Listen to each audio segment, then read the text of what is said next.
sosok dia ngapunten sangat Bapak para alim ulama, kiai, ya. Saya ini bidang saya memang keuangan, ya. Nah, mungkin benten kali panjenengan setuju. Jadi pengalaman saya belajar agama pun ya hanya sebatas di langgar sama musola sama masjid di sekitar rumah saya yang juga kulturnya juga NU. Jadi di daerah Surabaya itu ada namanya Masjid Baitur Rahman, ya. Saya pengalaman beragama saya di sana. Tapi selebihnya itu pendidikan saya hanya umum. SD, SMP, SMA, S1, S2, S3 itu semua umum. Saya memang menekuni bidang keuangan, tetapi memang bukan khusus kripto, ya. Tapi insya Allah saya sedikit banyak ngerti lah, ya nggak ngerti sekali, tapi insya Allah kalau tidak diskusi itu masih nyambung gitu. Kira-kira itu sebatas dari pengantar saya. Jadi begini, kan cerita tentang mata uang itu kan kalau dulu itu kan pertukaran barang itu dilakukan dengan cara barter dari orang yang punya misalkan kacang. Saya punya kacang, panjenengan punya singkong, pohon, ya. Nah, dulu tidak ada mata uang, maka yang bisa kita lakukan kalau kita ingin pohon, kalau saya ingin pohon, sementara saya punya kacang, saya cari orang yang punya pohon. Nah, kemudian orang yang punya saya pohon, saya saya rayu kira-kira mau nggak ini pohonnya ditukar dengan kacang. Nah, itu kita sebut dengan istilah barter. Zaman dulu kalau begitu, ya. Tapi kemudian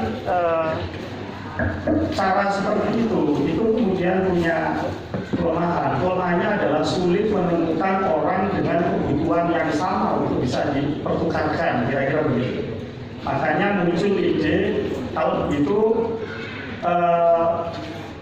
perlu satu alat tukar yang bisa dipakai untuk menukarkan apa yang kita punya dengan apa yang punya orang lain, ya. Maka muncul konsep yang namanya uang, money, ya. Dirham itu termasuk uang, dinar itu juga termasuk uang, ya. Dan kalau di modern sekarang kita kenal uang rupiah, yang Bapak Ibu sekalian, kok Bapak Ibu nggak ada ibunya? Bapak sekalian, yang ada di dompet, ya, itu adalah uang di versi modern yang biasa kita kenal dengan uang fiat sebenarnya.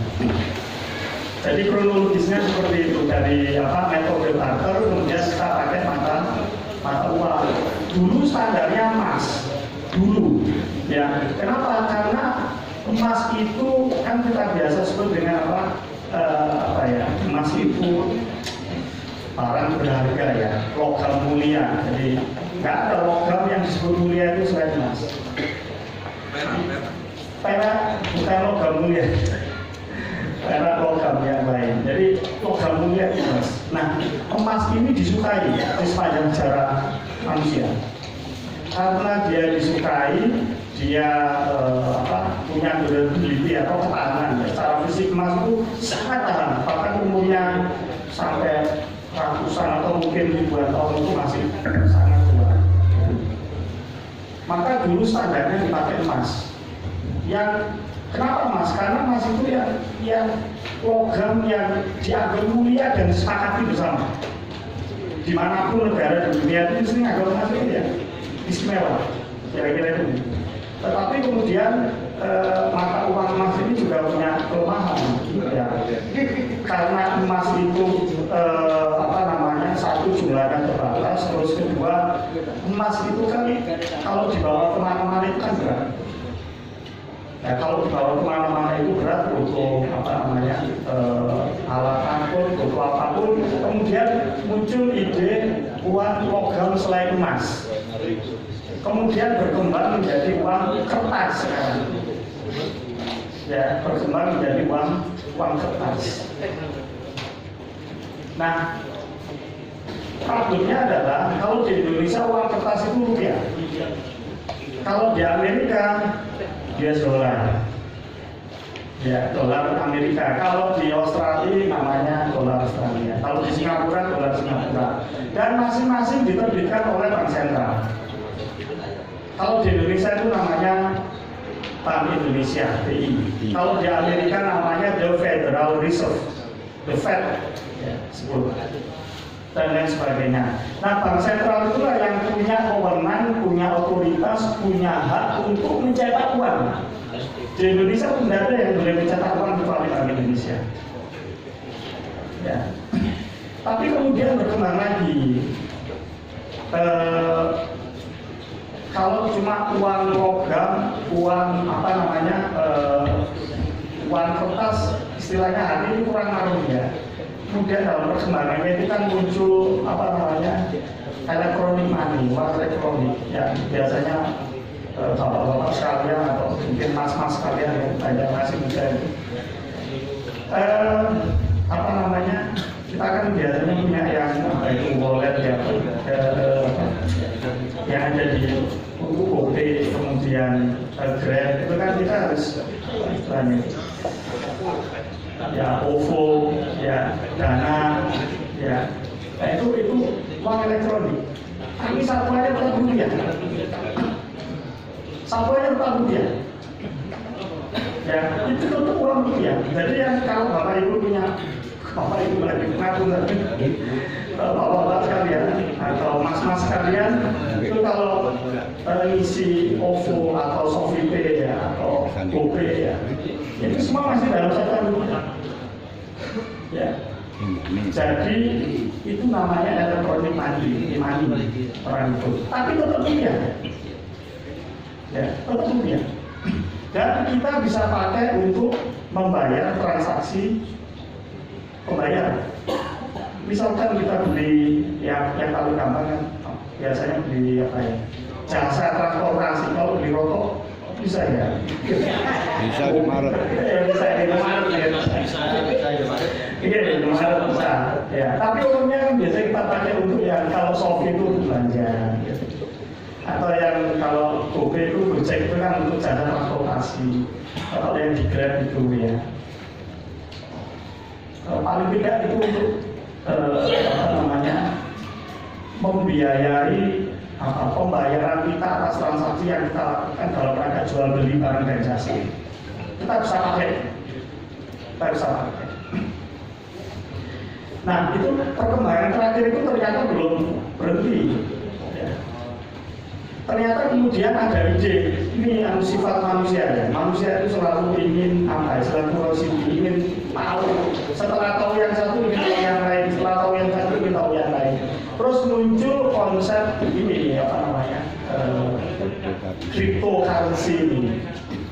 Tapi cryptocurrency ini idenya adalah kalau tetap pakai mata uang rupiah, kalau tetap pakai mata uang dolar Amerika, kalau tetap pakai mata uang dolar Australia, kalau pakai tetap mata uang dolar Singapura, maka itu akan jadi problem ketika misalkan saya itu bayar biaya publikasi artikel ke jurnal ilmiah. Kalau kami ini kan biasanya diwajibkan untuk publikasi di jurnal ilmiah.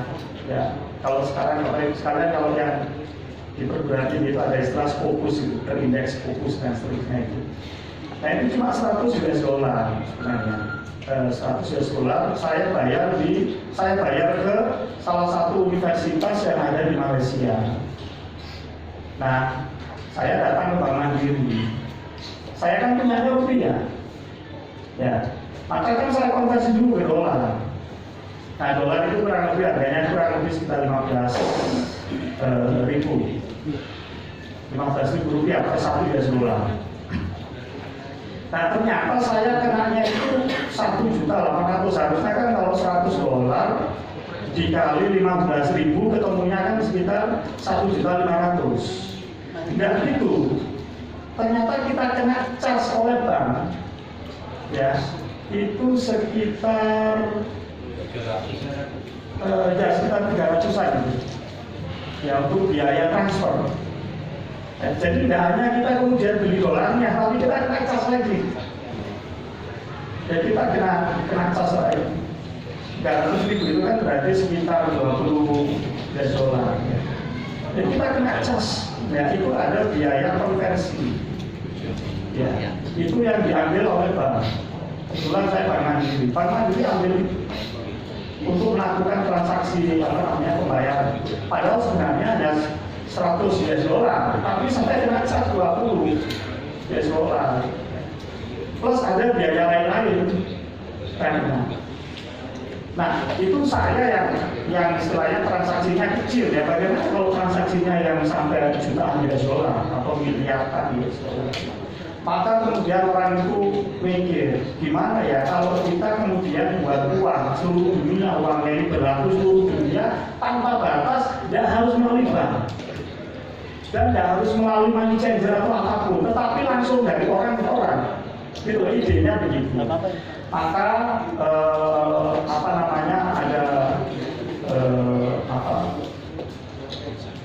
ada ide kemudian buat cryptocurrency ini. Atau disebut digital currency ya. Ini memang currency, bukan money tapi currency ya, mata uang yang bukan dolar, bukan rupiah, bukan apapun ya. Namanya gimana? Namanya saya Dewi. Jadi namanya kok saya buat. Ya kalau yang buat Bitcoin namanya cuma ya sudah namanya Bitcoin. Ada namanya Dogecoin, aku ke Doge itu kan anjing ya, Bitcoin anjing. Kalau di pasar, ya saya yang buat yang buat siapa? Gak ada yang ngatur. Siapa pun boleh buat asal bisa. Bapak-bapak sekalian buat monggo, mas-mas sekalian buat monggo, kalau bisa. Ya, kira-kira begitu. Dan kalau kok bisa, ya pertanyaan berikutnya, siapa yang mau terima itu aja? So, bisa. Diakuin dah itu aja. Ya, yang paling populer itu sekarang kan Bitcoin. Ya, harga satu Bitcoin itu saya buka kemarin itu di 864 juta satu koin Bitcoin. Pada 800 sekian, 860 sekian. Sekarang 862 ini. Itu nanti bisa naik ke lagi kan? Tidak usah hitungan hari. Itu 1 menit, 2 menit. Ya bisa kita ya, tapi intinya adalah sekitar 800 sekian. 800 sekian juta satu koin.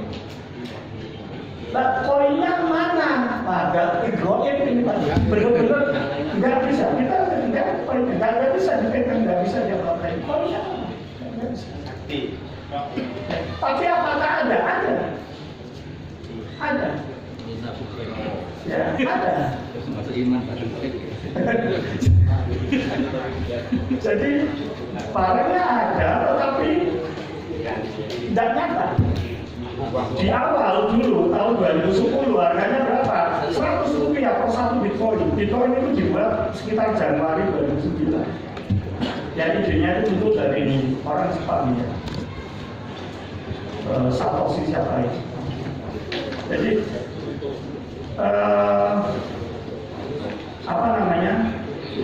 Bitcoin itu ya dulu itu harganya pernah 50 rupiah, pernah 100 rupiah satu koin, satu Bitcoin. Tapi sekarang itu nilainya sekitar 860 juta rupiah, juta loh kan, hampir menyentuh 1 M, pernah 900 juta. Ya. Ada yang mau jual, ada yang mau beli. Jadi ada yang mau jual, ada yang mau beli. Saya bayangkan dulu ya, saya kan sama istri saya. Pak dulu ya kita beli tahun 2010 satu Bitcoin cuma 100, kita nggak perlu beli banyak-banyak Pak. Kita alhamdulillah beli uang 100 kan kita punya kan 100. Kalau kita punya uang 10.000 kan berarti berapa? 10.000 berarti 100 kan berapa? 100. Kita punya 100 Bitcoin kalau dengan uang 10.000. 100 Bitcoin kita beli 2010, kita pegang terus Pak. Tidak lama, 11 tahun itu kan tidak lama ya. 11 tahun. Sekarang jadi ya kurang lebih anggap 800 juta dikali 100 Pak.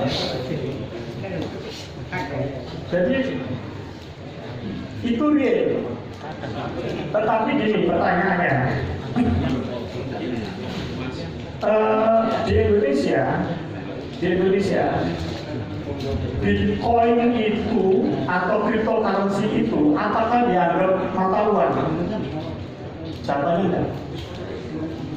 Jawabannya enggak. Kenapa? Karena regulasi di kita itu yang mengacu ke UUD 45. UUD 45 itu kan sebenarnya Pak MPR terus undang-undang. Tapi Pak MPR kan tidak ada Mas Bitcoin cryptocurrency. Maka langsung turun ke undang-undang. Undang-undang nomor 7 tahun 2011 tentang mata uang. Itu secara eksplisit ngomong bahwa mata uang yang berlaku di Indonesia yang boleh dijadikan alat pembayaran hanya rupiah, baik itu dalam bentuk logam, kertas, atau sekarang ganti mati. Di luar itu tidak boleh, tidak boleh. Bagaimana kalau terus ada yang nekat melakukan transaksi pakai Bitcoin, ada hukumannya? Ya, sebenarnya di slide saya kalau bisa ini ada ya. Tidak apa-apa. Jadi kalau ada yang nekat di Indonesia pakai Bitcoin sebagai alat pembayaran, hukum kira-kira. Sebagai alat transaksi pembayaran ya. Tidak boleh. Harus rupiah, harus pajak itu. Ya, kan bisa dibawa. Ya. Entah itu dalam bentuk rupiah yang logam, kertas, atau e-money. Tapi wajib rupiah kalau di Indonesia. Kalau selain pakai rupiah nggak boleh. Termasuk Bitcoin tidak boleh. Di peraturan Bank Indonesia itu tahun 2016 nomor 18 tahun 2016 itu secara eksplisit dilarang. Jadi pembayaran transaksi di wilayah Negara Kesatuan Republik Indonesia pakai virtual currency termasuk di dalamnya Bitcoin dilarang. Ya, termasuk ada sanksinya ketika ada pelanggaran. Terus pertanyaannya berikutnya begini, loh kenapa orang itu beli Bitcoin? Jawabnya satu Pak. Ya sampai saat ini jawabannya saya bisa salah itu satu. Untuk apa ya? Spekulasi. Sudah itu. Sepanjang saya ngaku ya, saya kan mendalami bidang investasi, manajemen investasi. Memang saya dalami itu karena memang ngajar saya dari awal jadi dosen 2004 yaitu manajemen investasi. Kan biasanya kita kenal kalau manajemen investasi di aset finansial atau aset keuangan itu kan saham, obligasi atau aset-aset yang syariah itu suku misalkan, ya dan lain sebagainya. Tetapi kalau investasi di saham, di obligasi, di suku, ya kan returnnya biasanya keuntungannya kan biasanya cenderung normal. Kalau di saham itu ya, anggaplah sebulan itu ya maksimal bisa dapat 30%, 50% maksimal Pak. Tetapi juga bisa dapat misalkan cuma 10% bahkan rugi kalau di saham. Tapi kalau di obligasi atau suku kan ya bisa dibilang hampir pasti ya di suku yang obligasi syariah yang suku itu bagi hasil itu, tapi kan tetap ya relatif pendapatannya itu tetap sebenarnya sekian persen. Kalau di saham fluktuatif, tapi setinggi-tingginya saham average rata-rata ya dalam 1 tahun itu ya sekitar hampir 30%, 50% di saham. Nah orang kan tidak puas Pak, sifat dasar manusia itu serakah. 30% tidak puas, cari ya lebih tinggi lagi.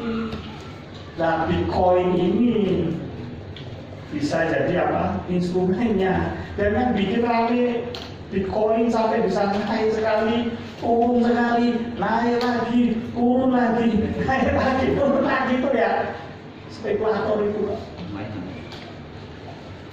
Jadi pertanyaan berikutnya gini, bedanya apa Bitcoin sama saham? Saham itu ada underlying asetnya, ada aset yang mendasarinya. Apa? Ada perusahaannya. Perusahaannya beroperasi, menjual barang dan jasa, kecil istilahnya. Menjual barang dan jasa, memperoleh pendapatan dikurangi biaya, pada akhirnya itu apa? Menghasilkan namanya laba bersih. Laba bersih bisa diambil oleh pemegang saham, oleh investor saham sebagai dividen. Maka kita bisa analisis itu kalau saham, karena ada istilahnya underlying asetnya, ada perusahaannya. Bapak sekalian kalau punya PT itu malah lebih bisa membayangkan di sini. Kalau punya PT, dan kebetulan Bapak sebagai pemegang sahamnya, jadi bayangkannya mudah. Kan dicarikan laba apa? Laba bersih. Laba bersih itu bisa diambil sebagai dividen oleh siapa? Oleh pemegang saham. Melalui apa? Melalui rapat umum pemegang saham. Tapi kalau perusahaannya PT-nya itu PT pribadi, rapat umumnya tidak perlu di hotel, Pak. Ya sudah di rumah. Pemegang saham yang lainnya biasanya anaknya, istrinya, gitu ya sudah selesai, tinggal datang ke notaris, dividennya diambil, selesai. Nah kalau perusahaannya go public, ya karena pemegang sahamnya banyak, maka LPS-nya diformalkan. Tetapi di LPS itu ya pemegang saham bisa ambil dividennya. Jadi kita bisa analisis fundamentalnya. Bitcoin bisa? Nggak bisa. Nggak bisa. Asetnya nggak ada, underlying asetnya nggak ada. Asetnya sendiri sudah nggak ada ya. Underlying asetnya nggak ada. Yang terbitkan nggak jelas. Wah itu penerbitannya melalui mining, Mbak. Mining itu apa ya? Nambang gitu. Yang terbitkan siapa ya? Itu melalui proses nambang. Istilahnya nambahnya mining. Bisa nanti di Google ini. Istilahnya apa ya? Agak rumit dijelaskan. Tapi intinya adalah nggak ada otoritas resmi yang menerbitkan Bitcoin, nggak ada. Nggak jelas itu gimana? Ya nggak jelas. Nggak jelas.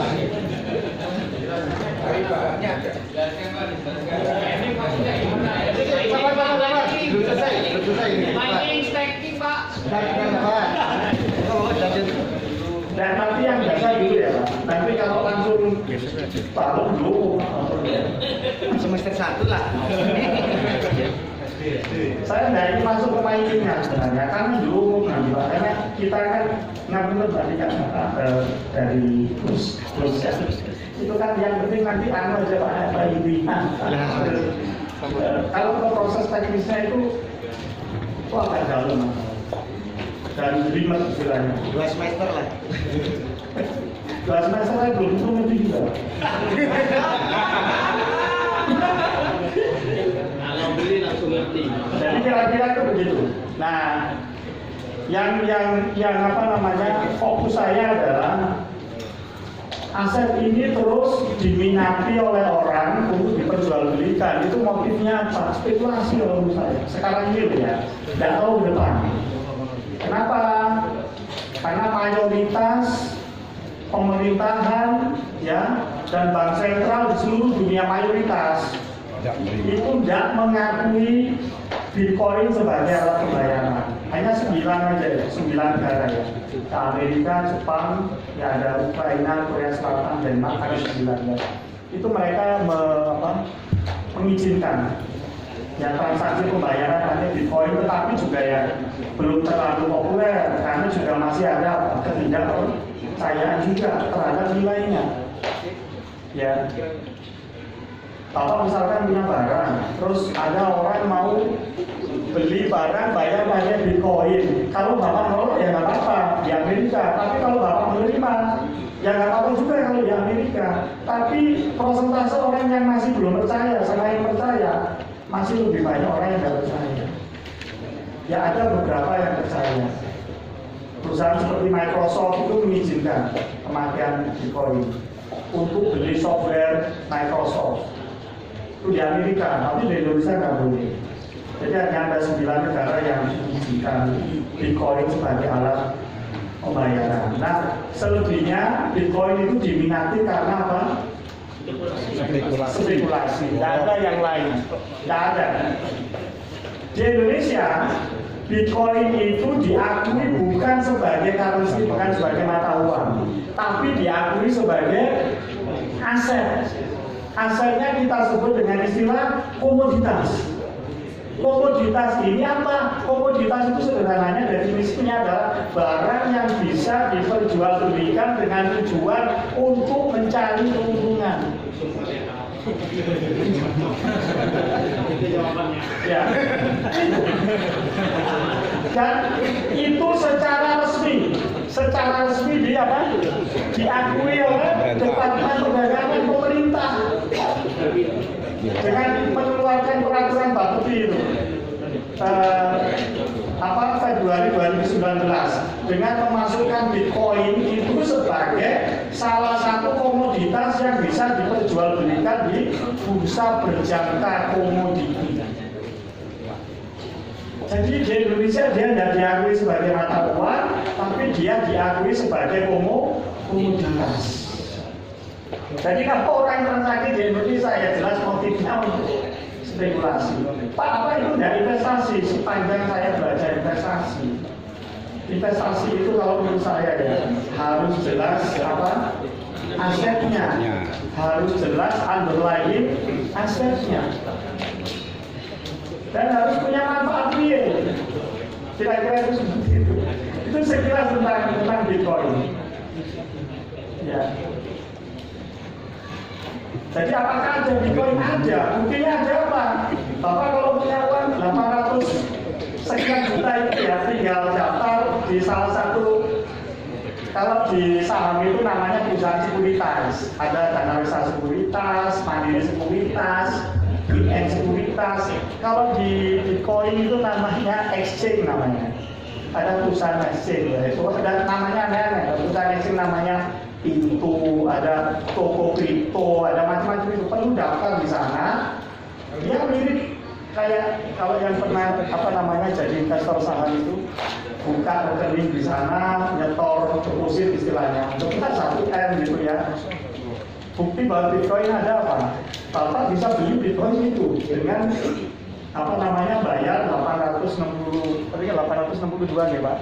Sekarang sudah 864. Wow, 864. Wah, ambil gimana? Main itu, main. Padahal belum ditentukan hukumnya sudah.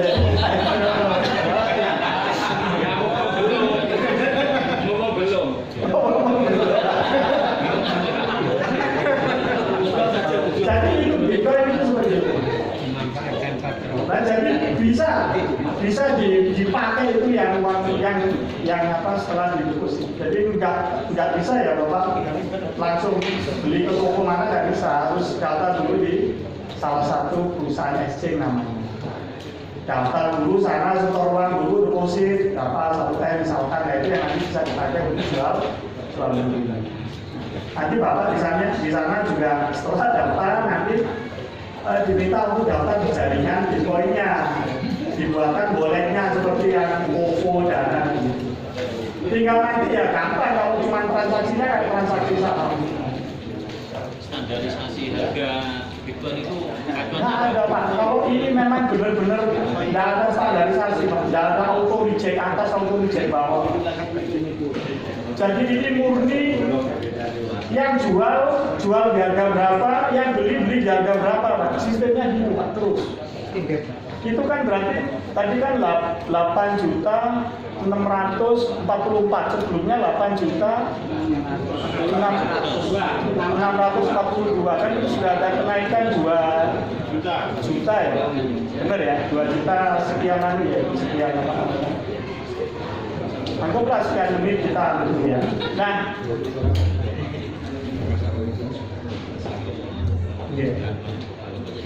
tanya jawab.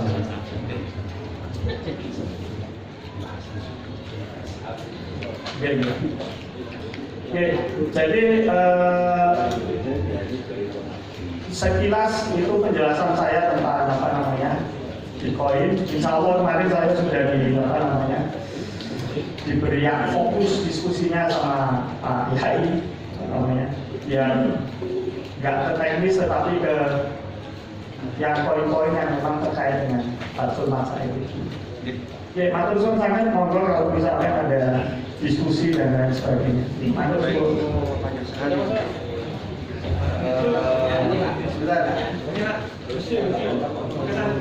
Ini dari Jember. Ini masih deskripsi masalah. Deskripsi masalah yang belum jelas. Baik, kita yang jauh-jauh dulu sabar ya. Kita dari Bondowoso tadi sudah yang lain. Oh ya, pengasan saya. Ya, sudah. Oh, minta tolong Mika.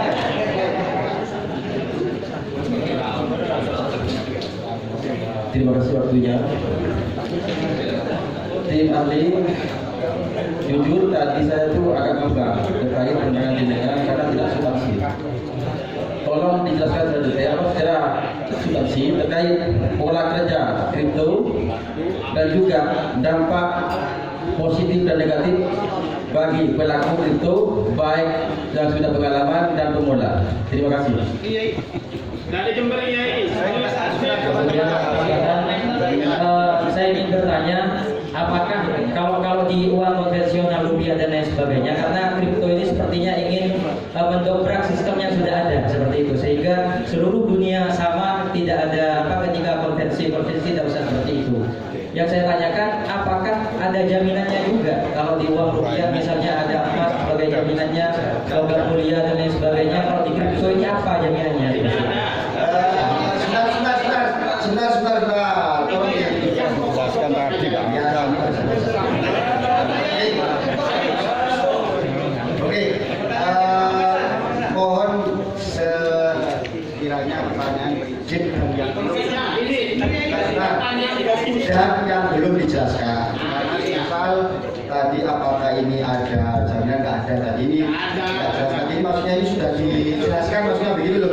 Jangan ditanyakan lagi kalau tadi sudah dijelaskan. Biar waktunya kita tidak ngomong apa tadi pamekasan. Ini pertanyaan yang sangat penting.